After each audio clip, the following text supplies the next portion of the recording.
우리가 사도행전 내용을 오늘 서로 한번 생각을 해볼까 합니다. 사도행전 내용은요, 3절에 보면 그가 고난 받으신 후에 또한 그들에게 확실한 많은 증거로 친히 살아계심을 나타내사 40일 동안 그들에게 보이시며 하나님 나라의 일을 말씀하시니라. 성경은 이렇게 말씀합니다. 그래서 사도행전의 내용이 과연 뭘까? 하나님께서 우리에게 뭘 말씀하셨을까? 한마디로 얘기한다라고 한다면 하나님 나라의 일이다라고 합니다. 사도행전의 내용이. 그럼 하나님 나라의 일이라고 하는 것은 과연 뭘까? 예수님의 사역이라는 뜻입니다. 우리가 알고 있는 대로요, 예수님은 33년간 이 땅에서 육신의 삶을 사셨죠. 30년은 이렇게 사적인 개인의 삶이라고 해가지고 사생애라고 하고 30세부터 3년간을 우리가 예수님의 집중적인 사역을 감당했다. 그래서 공생애라고 하잖아요.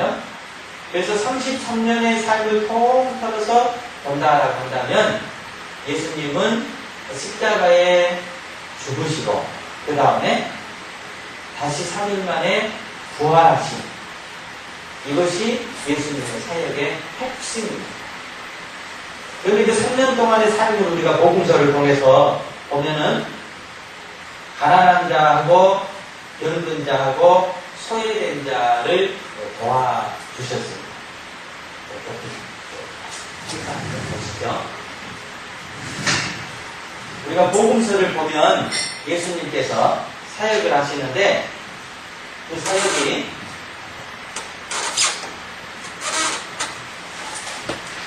가난한 자, 병든 자, 다음에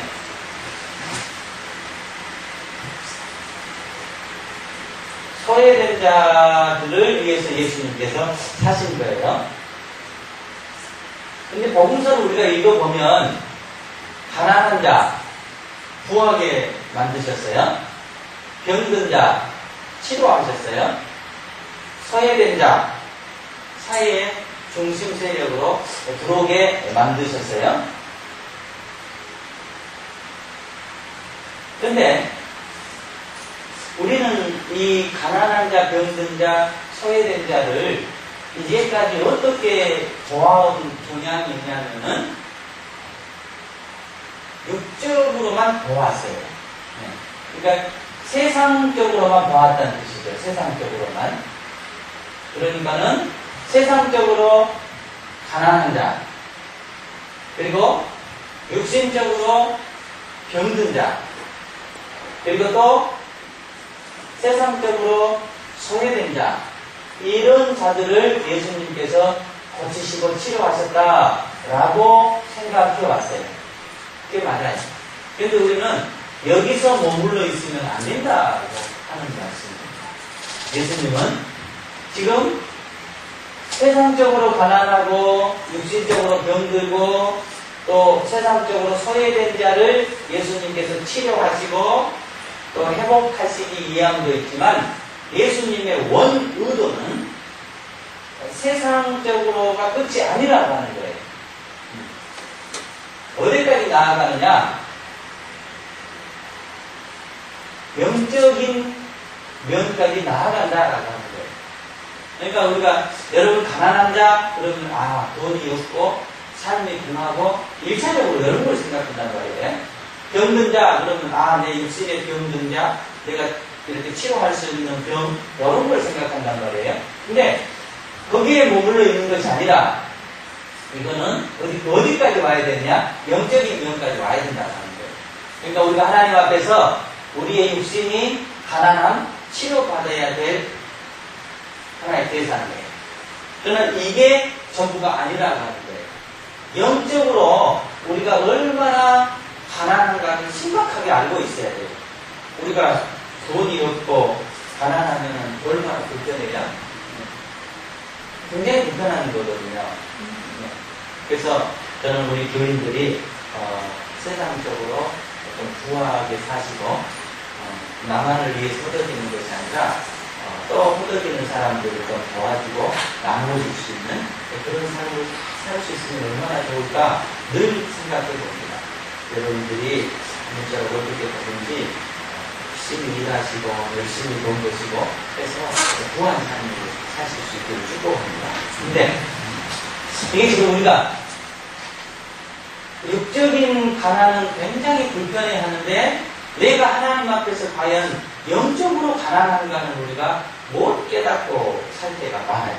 네. 그래서 우리가 육신적으로도 가난을 늘 면하려고 노력을 해야 되겠습니다만은 영적으로 내 가난을 채울 수 있고 영적으로 내 가난을 해결할 수 있는 그런 믿음을 가지고 살아가야 되니 예수님께서 우리에게 말씀하시고 예수님께서 이 땅에 오셔서 치유하시고 해결해 주신 의도라고 하는데, 그러니까 제가 병들었습니다. 하나님 고쳐주세요. 우리가 육신의 병은 심각하게 생각합니다. 그러나 내 영혼의 병들어 있으면 생각을 않고 살아요. 내 영혼이 하나님 병들었습니다. 이 병 치료했어요. 눈물로 발고둥치면서 기도하는 경우는 거의 없단 말이에요. 그러니까 우리가 이것을 볼 때에 세상적인 면에 딱 국한되면 우리의 믿음은 언제나 그 자리예요. 언제나 어린 아이예요. 이걸 보면서 어디까지 나아가야 되느냐? 영적인 부분까지. 하나님, 제가 육신적으로 가난합니다. 제 육신 해결해 주십시오. 하오나 하나님, 제가 영적으로도 가난하지 않도록 도와주십시오. 제가 영적으로도 부하게 도와주십시오. 이렇게 영적인 면까지 나아갈 수 있는 우리 성도들이 될 수 있기를 축복합니다. 네. 그래서 이제 이 부분들을 예수님께서 어떻게 하셨냐? 자, 구원하시고 그 다음에 또 소망도 주시고, 네, 이렇게 되는 것입니다. 구원과 소망을 주시기 위해서 예수님께서 십자가에 못 박혀 돌아가셨어요. 그래서 저와 여러분은 예수님 앞에서 가난을 치유하고 병듦을 치유하고 소외됨을 치유할 수 있는 그런 권리를 타고난 거예요. 권리를 타고나셨어요. 왜? 예수님께서 대신 죽으심으로 말미암아 이 문제를 다 해결해 주셨어요. 그래서 우리는 가난을 극복하고 가난을 이기는 삶을 살아야 되고 병을 극복하고 병을 이기는 삶을 살아야 되고 세상에서 소외될 뿐만이 아니라 하나님으로부터 소외된 삶에서 극복돼서 하나님의 아들로서 하나님의 딸로서 그것이 세상적인 뿐만이 아니라 물질적인 것뿐만이 아니라 영적인 면에서까지 그렇게 풍요로운 삶을 살아가야 될 줄로 믿습니다. 이것이 지금 예수님의 33년의 생애의 핵심이에요. 이것이 하나님 나라의 일인 거예요. 그리고 예수님께서는 이제 어떻게 하셔요? 부활을 하셔요. 부활을 하셨어요. 그리고 그 부활의 신앙을 지금 제자들에게 심어 주시려고 하는 대목이 사도행전의 출발점입니다. 그래서 저와 여러분이 예수님을 믿고 또 한평생 신앙생활하면서 우리가 하나님 앞에 받아야 될 은혜들이 많이 있는데요. 먼저 정말로 소중하게 생각하면서 받아 누려야 될 은혜가 뭐냐면은 예수님의 부활을 체험하는 거예요. 예수님의 부활이 내 부활이 돼야 되는 거예요. 우리 누가복음 24장을 한번 보시죠. 누가복음 24장 32절부터요.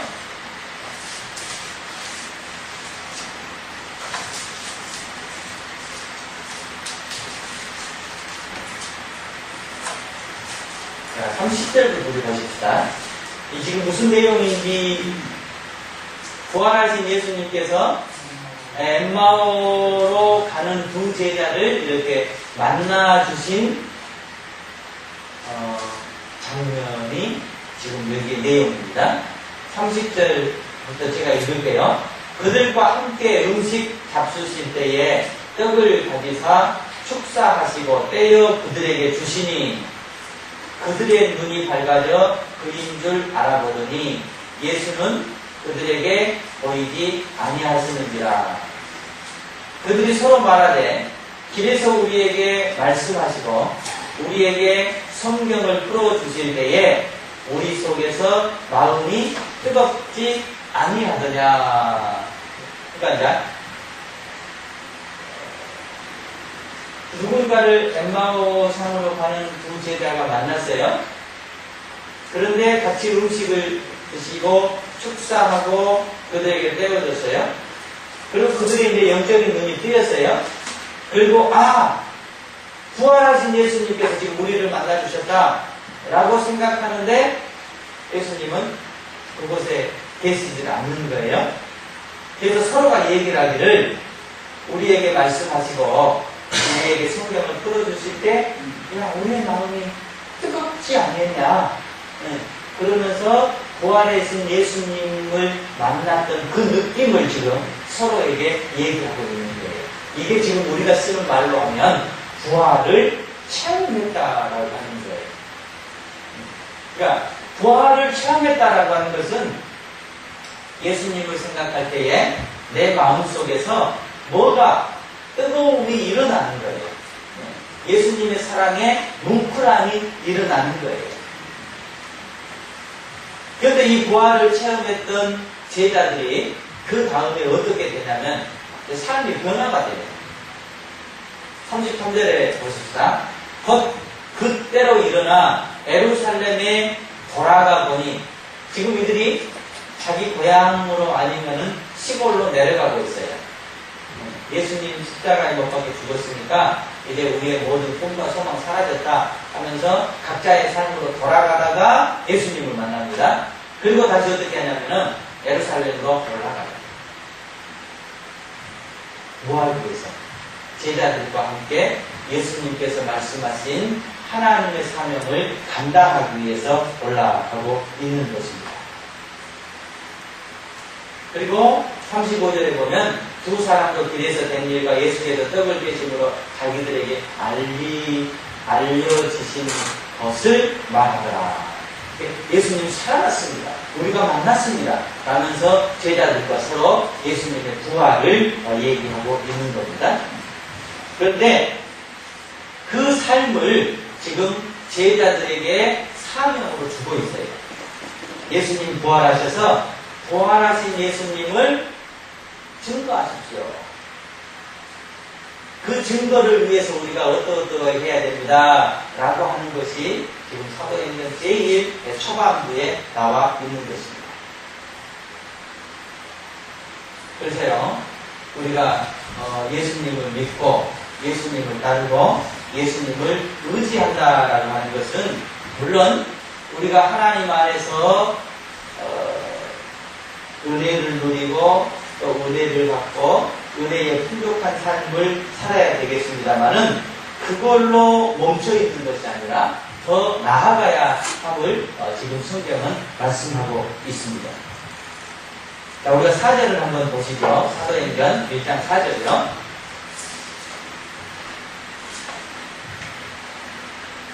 사도와 함께 모이사 그들에게 분부하여 이르시되 예루살렘을 떠나지 말고 내게서 들은 바 아버지께서 약속하신 것을 기다리라. 이것이 이제 하나님 나라를 감당해야 될 모든 성도들의 전제 조건입니다. 먼저 해야 될 일인 거예요. 하나가 뭐예요? 여기 두 가지를 얘기하고 있습니다. 떠나지 말아라는 거예요. 그리고 또 하나는 뭐예요? 약속하신 것을 기다리라. 이 떠나지 말라라고 하는 말씀은 뭘 얘기하냐면 하나님과의 관계를 의미하는 거예요. 하나님과의 관계.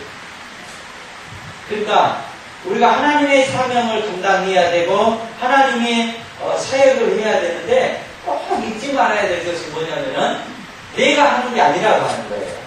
예, 하나님과의 관계에 딱 붙어 있어가지고 하나님께서 나를 통해서 하실 수 있도록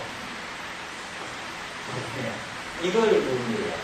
물론 지금 우리가 여기서 보면은 예루살렘을 떠나지 않는 것을 의미해요. 그런 걸 일차리는 것이고 우리의 매일의 삶에서 떠나지 않는다라고 하는 것은 늘 하나님과 내가 올바른 관계를 맺고 나를 통해서 하나님께서 하나님의 능력을 나타내시고 나를 통해서 하나님의 영광을 나타내시고 나를 통해서 하나님의 사랑을 나타내시고 할 수 있도록 나를 하나님께 늘 비워놓고 하나님께 나아가는 것입니다.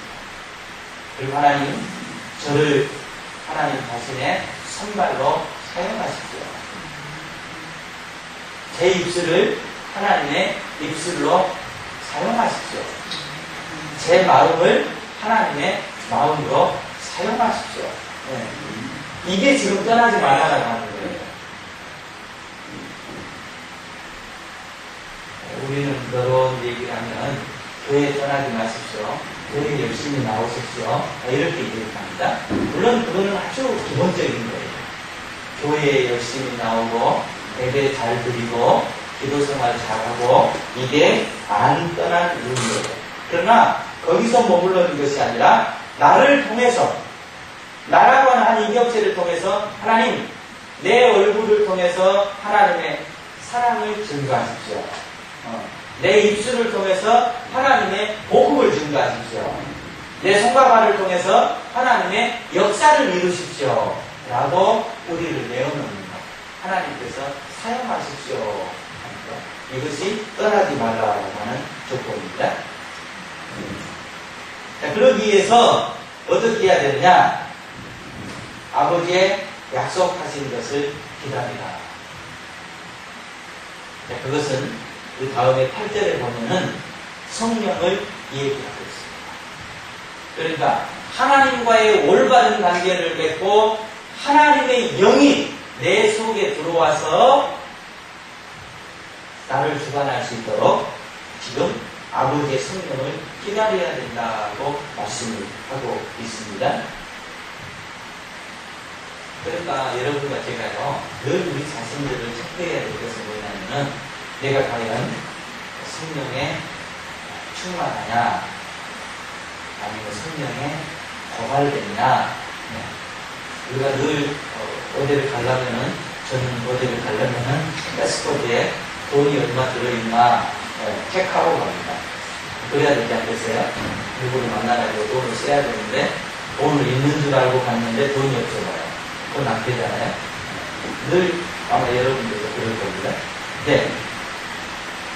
우리가 하나님 앞에 살아가면서 정말로 체크해야 될 것은 뭐냐면은 내 심령 속에 하나님의 영이 어떻게 되어 있는지 정말로 그냥 가뭄에 이렇게 기진맥진한 식물처럼 그렇게 되어 있는 건지 아니면 비를 맞고 이렇게 파릇파릇 활기차게 자라나는 나무처럼 그렇게 싱싱하게 되어 있는 건지 우리는 늘 우리 자신들을 체크해야 해요. 지금 예수님께서 제자들에게 하신 말씀을 드립니다.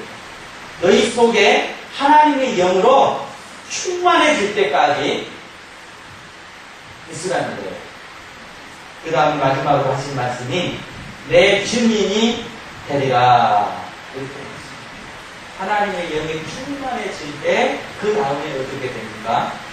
유대, 사마리아, 땅 끝까지 이르러 내 증인이 되어야 된다. 이렇게 말씀합니다. 이것이 지금 사도행전의 요지예요. 예수님께서 우리에게 말씀하신 사도행전의 요지예요. 그런데 그 예수님께서 40일 동안 이것 교육하셨거든요. 그런데 그 다음에 어떻게 되느냐? 제자들은 그 삶을 그대로 살아나가요. 자, 떠나지 않고 기다립니다. 아버지의 약속하신 걸 기다려요. 그리고 그들은 성령으로 충만해요. 그리고 땅 끝까지 이르러 예수님의 증인이 돼요. 증인의 삶을 살아요. 이것이 사도행전의 내용이에요. 자, 오늘 우리가 사도행전을 보면서, 사도행전을 읽으면서, 사도행전을 서로 나누면서, 우리가 정말로 거치지 말아야 될 것이 이거예요. 그러니까 하나님의 일입니다. 하나님의 일. 그러니까 여러분과 저를 통해서 우리 모두가 지금 사도행전에 나와 있는 제자들처럼, 사도행전에 나와 있는 사도들처럼 우리의 모든 삶이, 우리의 인생이 끝나졌을 때 정말로 사도처럼 살았다. 정말로 하나님 앞에 이렇게 증인되는 삶을 살았다. 예, 이런 삶을 하나님은 요구하고 계신 거예요. 사도행전은 요구하고 계신 겁니다. 그러니까 저와 여러분이 이제는 하나님 제게 주세요를 빨리 벗어나야 돼요. 하나님 이거 필요합니다. 이거 필요합니다. 이거 필요합니다. 이건 다 어린 아이예요. 빨리 우리가 어린 아이의 심정을 벗어나서, 어린 아이의 믿음을 벗어나서 하나님 제게 은혜 충만히 주셔서 저를 통해서 하나님의 역사를 이루십시오. 저는 하나님의 도구로 제 인생을 내어놓습니다. 제 삶을 내어놓습니다. 제 손과 발을 전부 하나님께 드립니다. 이게 지금 하나님께서 우리에게 요구하시는 겁니다. 아무쪼록 이제 우리가 앞으로 사도행전을 늘 보면서 저와 여러분이 어린 나이의 신앙에서 더 자라서 장성한 믿음을 가지고 내 한 사람의 삶을 통해서 하나님의 역사를 이루고 하나님의 역사를 이루어 나가실 수 있는 그런 믿음의 소유자들이 다 될 수 있기를 축복합니다.